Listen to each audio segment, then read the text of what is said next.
You wanted the best. You've got the best podcast. The hottest podcast in the world. The Chris Voss Show, the preeminent podcast with guests so smart you may experience serious brain bleed. The CEOs, authors, thought leaders, visionaries, and motivators.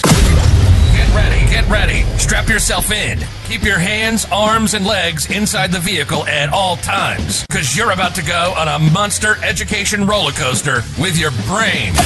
Now, here's your host, Chris Voss. Welcome to the Chris Voss Show, my family and friends. Welcome to the big show, the Chris Voss Show, the family that loves you but doesn't judge you. As always, we have the most brilliant minds and wonderful guests on the show. We got an amazing guest, and we're going to be talking about an amazing channel in the show. You may have heard of it. It's called C-SPAN. And we're going to be talking about a wonderful new Primetime book series that they have coming out. In the meantime, be sure to refer the show to your family, friends, or relatives. Go to goodreads.com/Chris Voss, all the great authors we have on the show, and youtube.com/Chris Voss, linkedin.com/Chris Voss, the big LinkedIn newsletter over there. And as always, we're trying to be cool, young, and hip. The TikTokity, as I like to say. No one says that but me. Chris Voss 1, follow us over there. We're going to be talking about an amazing new series today. C-SPAN and the Library of Congress have announced a joint original feature production for the fall of 2023 called Books That Shaped America. It's a 10-part series that's going to air Monday starting September 18th at 9 p.m. Eastern. And it'll be it's billed as a literary journey tracing America's history by exploring masterpieces in literature that have had and still have today a major impact on society. And we're joined by Paul Orgel. He's here with us today on his amazing run that he's had with C-SPAN. From the fall of 1991, he's led coverage of many congressional and political events. He served as host of morning call-in program Washington Journal and is currently the executive producer of C-SPAN's newest series, Books That Shaped America. Paul's role includes generating all editorial content, conducting podcast interviews, and coordinating with various network platforms. Prior to C-SPAN, Paul worked as a news reporter, producer, anchor, manager at several network-affiliated stations in Pennsylvania, Florida, upstate New York, and Missouri. He was born in New York City, raised in northern New Jersey, and has a bachelor's degree from University of Scranton and a master's degree from Northwestern University. I apologize there. Paul, welcome to the show. Hey, Chris, it's good to be with you. Thanks for having me. Greetings from the D.C. area. There you go. And I feel like we should say something like, and we're going to open up the call lines now for people to call in. Paul, give us any .coms you want people, any plugs you want people to check out. Well, this series that we're doing, Books That Shaped America, will be available on all of our platforms. So regular C-SPAN television, the traditional television, but cspan.org as well. Our website. We have a special website for the series. It's cspan.org/Books That Shaped America. We also have an app, Chris, C-SPAN Now it's called, a great feature for viewers around the country, especially those on the go. And we also have C-SPAN Radio. So this series we're going to do will be across all of our platforms. And that's a great way to reach as many people as possible where they are at the time they feel like watching, right? There you go. And you guys have been around since, 1979 as a public service cable television industry? Yep, 79. Our House coverage started in that year. The Senate coverage started in 86, but we've been at it over 40 plus years now, covering the halls of Congress, the White House, the courts, any public policy event that people are talking about. And our role is to be part of the process for our viewers so that they can be as informed as possible. So when they go to the polls, they can cast the most intelligent votes they think they can based on everything they know. And the most important thing about C-SPAN is we don't do editing. We don't do our own commentary. We just show you the events as they happen and let you decide for yourself what the real deal is. There you go. We need more of that in America, I think, don't we? Maybe? I don't know. I'm asking for your opinion, so we might be crossing the line there. But everyone's familiar and seen the great stuff, and of course, you guys, keep an eye on the old Congress there and what those boys are up to and girls. Same thing with the presidents and other stuff. Can we get some cameras in the SCOTUS there? I don't know. Do you guys cover cameras? Oh gosh, we've been interested in that for years. We have pushed and tried. In recent years, they have been a little bit more accommodating with audio, even same day audio from the court, day of audio. But it's something we will, never give up on. I don't think anybody in the media would give up on that because it's all about access. It's all about real time. It's all about allowing viewers to see things as they happen. So again, they can make up their own mind about something. I would love it if you guys and the media could get into federal courts for upcoming trials. I think there's some interesting things going on there for what's going to happen in the upcoming trials. But let's move on to your guys' new Primetime book series for fall. Where did this come out of? My understanding is there was another series you guys did of the 100 books that shaped America that maybe this was inspired by. It's interesting, Chris. For years, we have done what we would call special company-wide or corporate history series on various topics. We've done the American presidents. We've done the first ladies. We've done series in the past, and we wanted to make a return to a primetime series. And so a couple of months ago, we batted around some ideas for a series. Might this work? Might that work? And then we realized that our book TV coverage, which can be seen every weekend, is now 25 years old. What a great way to celebrate that anniversary and really pull together everything we do at C-SPAN: books coverage, history coverage, public affairs programming, viewer engagement. And we knew that the Library of Congress about a decade ago put out a list of 100 books that shaped America. And we said, why don't we ask them at the library to be our partners? Why don't we access their list, pick our 10 books for starters, and do a series? And the library loved the idea, and we've just had a great relationship working with them in these months that have followed, and I hope it continues after this year's series. But we are just getting started on the 18th with our first episode, and we'll be on Mondays for 10 straight weeks starting September 18th. So that's the genesis of it. Many ideas were put out there, but we settled on this one. It just felt right to us at this time. There you go. And so when you say these are the books that shaped America, what is that based on? Is it books that had the most influence on America, or maybe discussed American life? It's all of the above. It's a combination of things, Chris. These are books that were either much talked about at the time. They were prize winners. They changed the course of history in the country, or they allowed parts of the country to see other parts of the country for the first time. So it's really a sort of a nationwide look. And what we decided to do, Chris, was take a look at each of the eras in our 10 books. So not pick 10 books from the 1700s or the 2000s, but to start at the beginning of the country, talk about its expansion. We look at the slavery period. We move into the 20th century. An eclectic mix of topics, authors. We wanted diversity of topics, authors, people who wrote these books. But I think if there's one word that speaks to all of these, it's some type of change took place in the country as a result of these books, beginning with our very first episode with Common Sense, the pamphlet that Thomas Paine wrote in 1776 and changed the course of our country. It was only 6 months after he wrote that document urging independence from Britain that the Declaration of Independence was signed. That's about as much change as you can muster with one piece of work, and it sort of goes on from there. So it's change. It's exposing people to the lives and the experiences of other people. We get into policy changes as well. What's being talked about in this country? What are the sides of those arguments? So it's really a wide look at the country's history through the words of these great authors. Hi, folks. Here's Voss here with a little station break. Hope you're enjoying the show so far. We'll resume here in a second. I'd like to invite you to come to my coaching, speaking, and training courses website. You can also see our new podcast over there at chrisvossleadershipinstitute.com.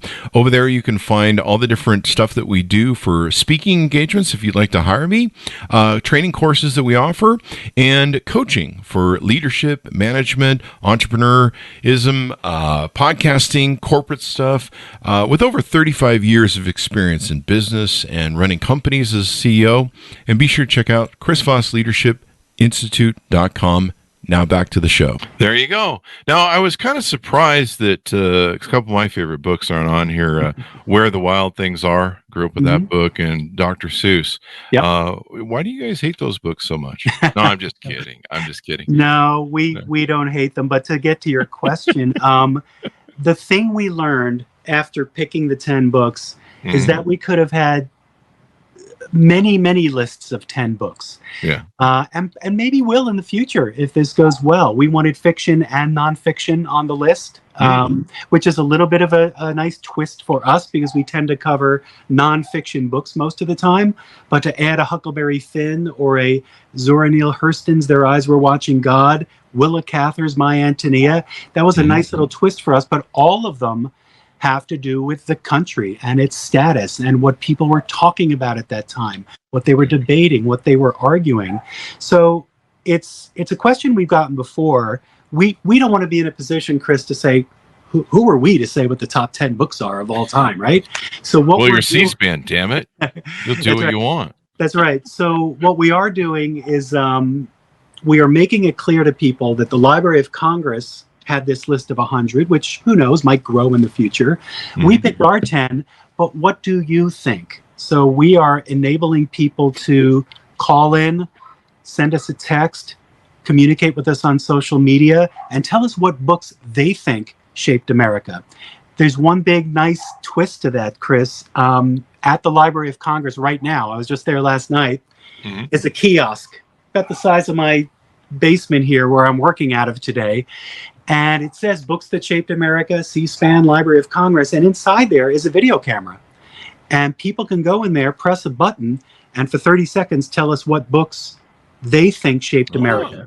Those are all over our website now. That will be at the Library of Congress all fall.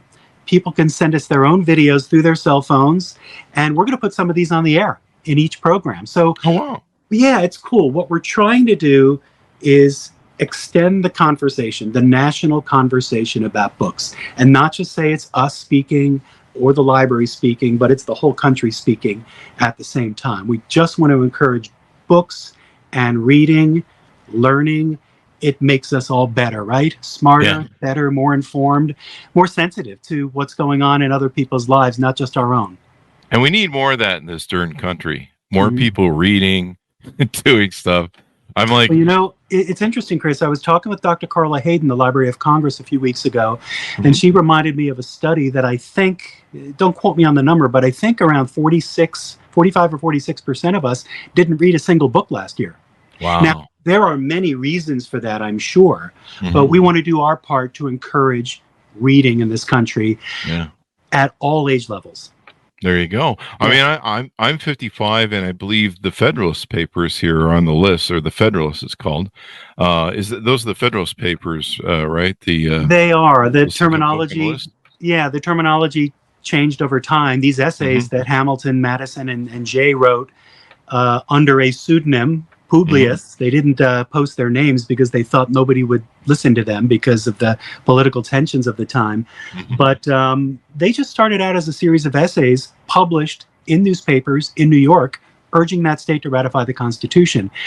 Those 85 essays were compiled into a book, 1788. It was called The Federalist. You and I now refer to these papers, these essays, as the Federalist Papers. So just a little twist on terminology, but those were very influential documents, even up to present day, because they're cited all the time. What were the intent? What was the intent of the founders when they wrote this material? There you go. I'm halfway through them, and they're quite lengthy, but they're really interesting to read because you see their, like you mentioned, their founding sort of vision or their idea and concepts of how to build out the states, how to have an overseeing federalist government, the reason for having a central federal government, and not just a bunch of crazy states running around, the military, the planning. It was amazing the foresight that they had. And, you look at the kind of, it's not really a finished product because we're always in pursuit of a more perfect union, which will probably always be in a pursuit in this space. But, you see the kind of half-assed finished product and you're like, damn, those guys were thinking about some stuff there 250 years ago. Yeah, they sure were, Chris, and they were just very unique and special people who wanted to see the future of this country that was as yet not terribly developed at the time. When you go through the Federalist essays, sure, you could pick different pieces from each one. The writing can be very stilted and official sounding and lofty. And I draw a great contrast between the writing there and the writing in Thomas Paine's Common Sense. He wrote simple, short sentences that made specific, sharp points against the British Crown, urging people to declare independence. Common Sense was meant not just to be read, but to be listened to. So there were people who were listening to other people reading this in taverns or other meeting places, many of whom couldn't read or read very well. So that was Paine's approach. I just noted a strong difference in language for anybody who's pouring through these. But I agree, they are fascinating if you can spare the time to work through them. Yeah, and you can pick them up on Audible and get through them very quickly. And I love to consume that when I go to the gym. But the great thing about this series is it's turned me on to a few books that I never really have put on my list and I should think about. There's, of course, the famous History of the Expedition under the command of Captains Lewis and Clark. Frederick Douglass, The Narrative of Life of Frederick Douglass, an American Slave. Common Law, I should say, by Oliver Wendell Holmes. Of course, a big favorite I grew up with, Mark Twain, The Adventures of Huckleberry Finn. Tom Sawyer didn't make the list there? We had to pick one from Mr. Twain, right? Oh, wow. For now. There you go. And so much good stuff to choose from. My Antonia by Willa Cather. Is Cather? it Cather? Cather. Cather. I'll have to look into that one, I guess. That's one that I'm not up to par on. Some people consider that the best written piece of literature ever in this country. Willa Cather was a very, very well-known and popular writer. She's actually very popular with our viewers whenever we've done anything about Willa Cather. But born not far from where I'm sitting, she's born in Virginia but moves to Nebraska and writes a story based in Red Cloud, Nebraska, in the prairie, about two people who met, two young people. They were going west, going to Nebraska to become homesteaders. The 1862 Homestead Act gave land to people who were willing to come to desolate parts of the country and work that land. So this story talks about immigrants from Europe pushing west, coming into Nebraska, what their experience was like as immigrants, the hardships that they faced. And it's a bit of a love story as well. And the two main folks in the book separate closer to adulthood, but at least get back together at the end, not in a romantic sense, but just in a friendly sense. And she writes about all of that in some very, just very flowery, but descriptive language. She was credited with helping us understand that part of the country, which not many people knew about at that time because it was just being populated, right? So she's just a fascinating writer. Willa Cather, she was a magazine person, a writer and editor, worked for the old McClure's magazine way back when, lived in Pittsburgh, lived in Greenwich Village. She was just a fascinating writer, and we look forward to featuring her in the series. There you go. Next up in November, you guys will have Their Eyes Were Watching God by Zora Neale Hurston. Mm-hmm. Free to Choose, a Personal Statement by Milton and Rose Friedman. You didn't go with the other Milton book, Paradise Lost? Wait, isn't that about America? Funny. Is that about the Trump administration? I don't know. And lastly, The Words of Cesar Chavez by himself in 2002. So you cover the span of 1776 all the way to 2002. As you guys feature these on the show, it looks like you're going to probably do your usual call-in stuff. And then are you going to read from them, or are you going to do synopsises on them? We are. We're going to do all the above, Chris. So we'll be on for an hour and a half.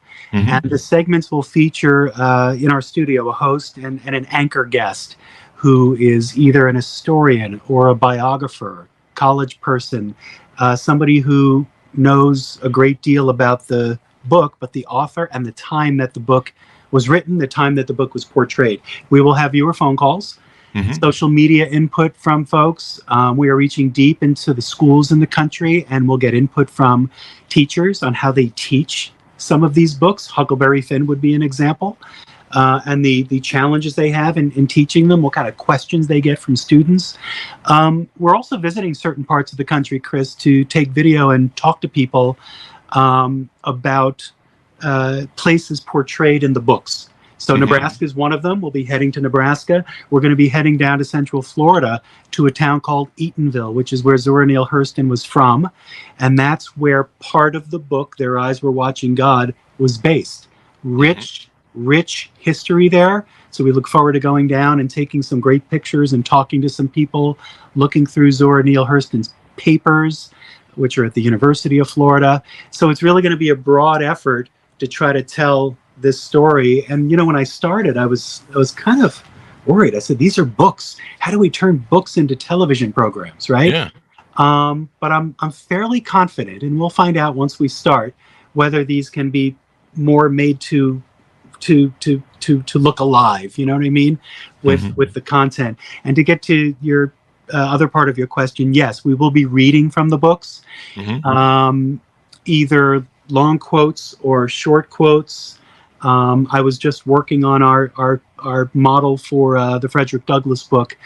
Gosh, it is a painful book to read. The graphic language, not the graphic language, the graphic descriptions of by Douglass of what he saw as a child, what he went through as an adult, how his eyes continued to be open as he escaped to freedom and saw the North.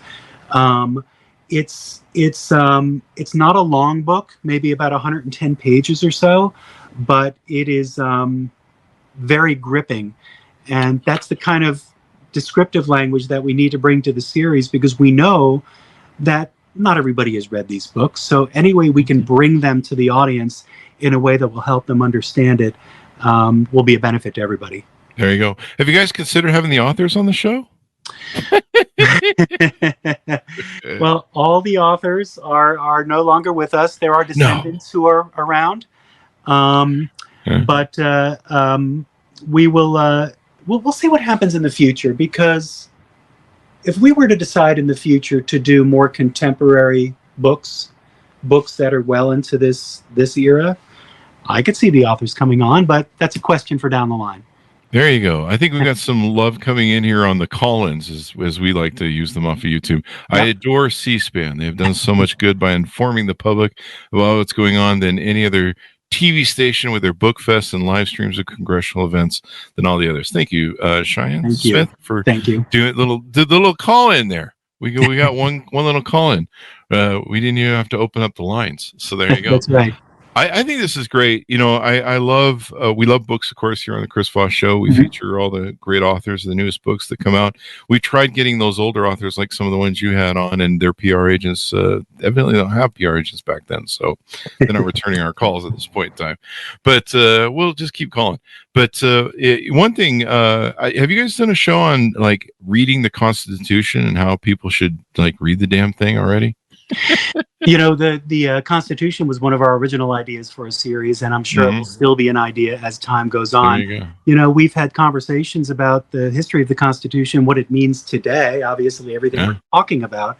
And then we've had authors on, we've had panel discussions, but I think a step-by-step walk through the Constitution, I think, would be of great value. We're really good friends with the National Constitution Center in Philadelphia, run by Jeffrey Rosen, who is a good friend of ours. And we are always talking about ways to bring that Constitution to life and to have as many conversations as possible. So at a place like C-SPAN, the window is wide open to do a lot of things like this. What you're describing, a book series. Yes, we cover the most important public policy events and the congressional debates, but there's this extra door that we can always take people through that gives them a deeper, more historical understanding of what really went on and is going on in the country. There you go. One of my pet peeves is I think we need to pass a law that if you say if you quote the Constitution as what you think it said, you're probably the person who's never read the Constitution. You know what I mean? There's a lot of people on social media going, the Constitution says this. And if you've read the Constitution, you're like, you haven't read the Constitution at all, have you? You know what I mean? There's a lot of that. You see a lot of TikTok videos of interviews at different rallies, and people are always quoting the Constitution. And you're like, I read it last year. It doesn't say that. And a lot of great press people keep a copy with them, but I think we just need to have a national sit-down reading where we all just sit down for a day and go, maybe we should have National Constitution Day where we all sit down for a day and just revisit the document and go, okay, so let's clean this up. This is what it says, eh? This is what it doesn't say. Is everyone clear? All right, let's commence. There is actually a something called Constitution Day. It's actually coming up. Is there? A week from Sunday, I believe. It's the 17th. And it's a way for people around the country, teachers and others in the National Constitution Center and C-SPAN to focus on this founding document of ours and have a conversation. But I think what you're trying to say is we should do more and more and more of that. And I would agree. Yeah. I would agree. It only makes us better. And it's such a great document. It's easy to read. I mean, and a lot of people that seem to be trying to quote the Constitution and rattling on about it seem to need to be able to read at that low grade level that it's written at for the common people. Yeah, what I found interesting about working on the Federalist was that these essays that Hamilton and Madison and Jay wrote were in large part responses to other essays written by anti-Federalists. And they said, Hamilton, Madison, and Jay, we better get going and push back. So they wrote a huge number of essays in a relatively short amount of time and got them published. And sort of their goal, for lack of a better word, was to kind of pummel their way into this argument that they made and really urge the states to do what they saw as the right thing at the time. Just interesting back and forth and everything on all that. I think we had a historian on who wrote a book that talked about he's most likely was on your guys' shows, but he wrote a book about the power of the press and how the press was used, and I guess back in the early days, some of the early presidents and early folks that wrote the Constitution were all getting their own printing presses and writing lurid editorials and essays back and forth, throwing all sorts of stuff back and forth at each other. We have long history of that in this country. It's not something that's new. It's been going on for a long time, just in different ways. There you go. Now a lot of it happens in a mass media setting, right? Especially social media, but it's not a new thing. Now it's on Twitter, or whatever X it's called, or whatever it is this next. I think next week it's called bankruptcy. So, any further thoughts, Paul, on your guys' upcoming series and shows? It's just one of the most fascinating things I've ever worked on in my career. It's to be able to create this content with my wonderful colleagues at C-SPAN and at the Library of Congress has been really exhilarating. I've learned new things. Other things were being reinforced. Maybe I have my own different opinion that won't come on the air, but an opinion about something that I read now that maybe I read earlier in my life. So it's just been very personally fulfilling, and I hope it's very fulfilling for the guests. And it's just a great project for the company to take part in, a wonderful companion to everything else we do. There you go. There's a couple books here that I'm gonna put on my Audible list over there. Good. Flip them onto the Audible for the gym. So you guys have turned me on to some great stuff. Of course, we love great books, and the more people can read and know more in this country is really important. So I'm glad you guys are doing this, and we'll look forward to it and all that good stuff. So thank you very much for coming on, Paul. Give us any .coms you want people to go check out. cspan.org is the place to go. cspan.org/books that shaped America is a wonderful way to go as well. If you go there, you'll see videos that we already have posted. You'll see images from the different eras, backgrounds on the books and the authors, and that thing is going to continue to grow over the next few months. One great resource, cspan.org/books that shaped America. There you go. Thank you very much, Paul, for coming on the show. We really appreciate it. Thanks, Chris. Good to be with you. There you go. And thanks, friends, for tuning in. Go to goodreads.com/Chris Voss, youtube.com/Chris Voss, linkedin.com/Chris Voss, and the tickety-talkety over there on Chris Voss 1. Does C-SPAN have a TikTok channel these days? We do not have a TikTok channel. I don't. Oh, we need to get you guys hooked up there. But we are pushing as much as we can in all areas of. There you go. We need those 13 to 17-year-olds. They've been signing up for the show because they love the intro and TikTok, and so we need to get you guys over there so they can start reading or something. Very good. Very good. Thank you very much, Tomas, for tuning in. Be good to each other. Stay safe. And we'll see you next time. Take care. Bye-bye. Thank you very much, Paul.